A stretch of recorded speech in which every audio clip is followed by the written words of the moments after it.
Assalamualaikum warahmatullahi wabarakatuh. Perkenalkan nama saya Eliza Dwi Afifah. Pada kesempatan kali ini saya akan menjelaskan tentang penerapan perdamaian dan keadilan dalam ajaran agama terhadap realitas konflik di Timur Tengah.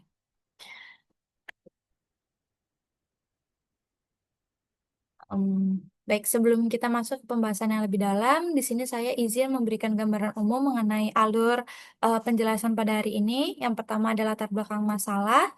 Latar belakang masalah berisi tentang isu-isu atau konteks mengapa eh, isu ini pantas untuk kita telaah. Kemudian yang kedua ada rumusan masalah, yaitu berisi pertanyaan inti yang menjadi fokus analisis kita pada hari ini.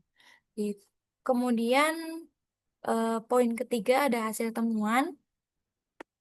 Di hasil temuan ini kita akan memaparkan data dan hasil temuan atau insight berdasarkan hasil wawancara kita dengan narasumber. Kemudian ada rekomendasi solusi, yaitu berisi tentang usulan-usulan eh, yang sudah kita rangkai berdasarkan hasil temuan dengan narasumber dan juga kita sesuaikan dengan rumusan masalah. Kemudian yang terakhir ada refleksi diri. Baik, selanjutnya akan kita bahas pada poin pertama, yaitu latar belakang masalah. Yang pertama ada meningkatnya konflik global.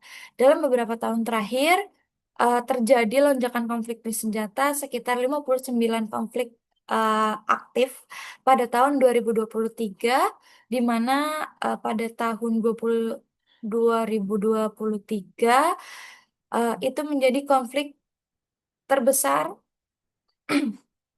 atau tertinggi eh, pada tahun sejak tahun 1946. Kemudian yang kedua ada dampak konflik besar dunia seperti Ukraina dan Rusia, lalu Palestina dan Israel menimbulkan ketidakstabilan politik, lalu krisis kemanusiaan dan korban jiwa yang sangat besar.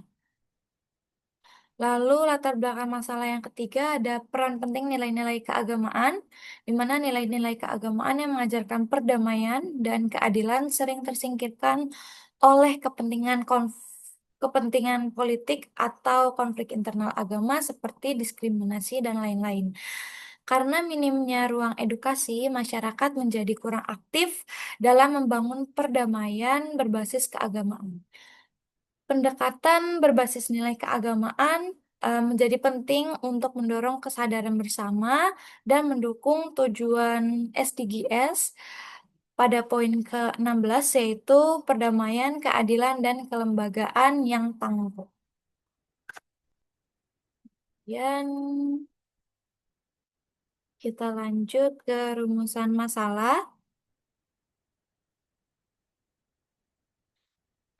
Pada rumusan masalah ini kita sudah mentelaah menjadi 3 poin utama, yaitu peran nilai agama dalam konflik timur, seperti bagaimana peranan nilai-nilai keagamaan itu dalam mendorong penyelesaian politik secara damai di kawasan Timur Tengah.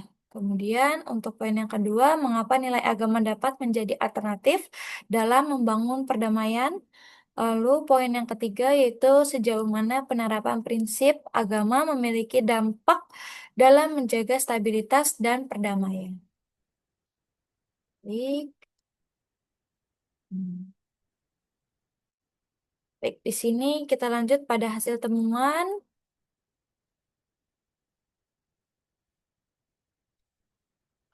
Pada slide ini saya sudah merangkum dari pandangan narasumber. eh, Dapat disimpulkan bahwa konflik di Timur Tengah, khususnya Palestina, dipandang bukan sebagai eh, politik semata, namun juga sebagai persoalan kemanusiaan. Kemudian untuk yang kedua yaitu ada penderitaan nyata. Penderitaan nyata yang sangat eh, terasa oleh keluarga korban, yaitu keluarga terpisah dan juga anak-anak kehilangan rasa aman, lalu masyarakat kekurangan kebutuhan dasar seperti kebutuhan pokok pangan dan juga tempat tinggal. Lalu tantangan utama di sini terdapat tiga tantangan utama yang terasa oleh kita semua atau utamanya dengan korban yaitu politisasi agama, kemudian yang kedua ada fanatisme, dan yang terakhir media yang mempengaruhi persepsi publik. Kemudian yang terakhir pendidikan agama sebagai pencegah radikalisme. Di sini pendidikan agama muncul sebagai solusi potensial untuk mencegah radikalisme dengan pendekatan yang moderat dan eksklusif. Pendidikan ini bisa menjadi benteng untuk membangun perdamaian dan toleransi.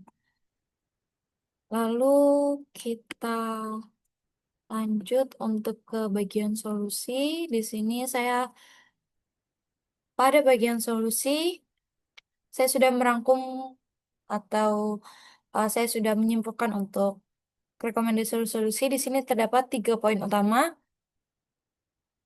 Yang pertama ada penguatan pendidikan agama, di mana pendidikan yang moderat dan inklusif dapat membentuk cara pandang yang lebih toleran, serta mencegah penyebaran ideologi ekstrim.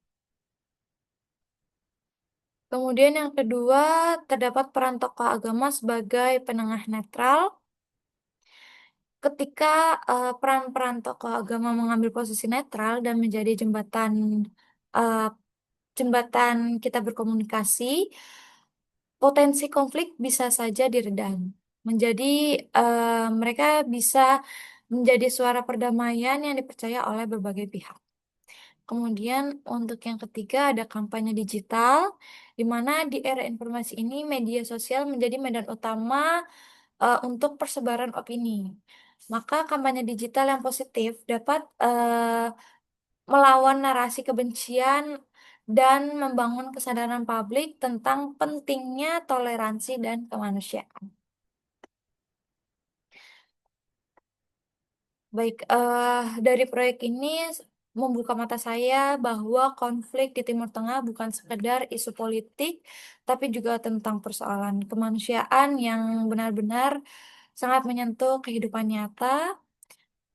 Saya belajar bahwa ajaran agama jika dipahami dengan benar akan mengandung nilai-nilai perdamaian, keadilan, dan juga kasih sayang yang sangat amat akan kita rasakan.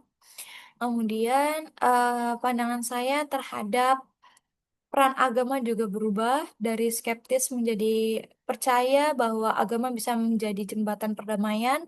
Saya juga menyadari pentingnya pendidikan agama yang terbuka dan seimbang. Lalu peran tokoh agama sebagai penengah juga saya rasakan. Pengalaman wawancara dengan narasumber juga mengasah kemampuan komunikasi saya dan mendorong saya untuk lebih kritis terhadap informasi-informasi yang sudah beredar. Kedepannya saya ingin aktif menyebarkan pesan damai melalui media sosial dan kegiatan sosial lainnya. Dan proyek ini bukan hanya menambah wawasan saya saja, tapi juga mengubah cara pandang saya dan mendorong eh, saya untuk beraksi lebih nyata pada diri sendiri. Terima kasih.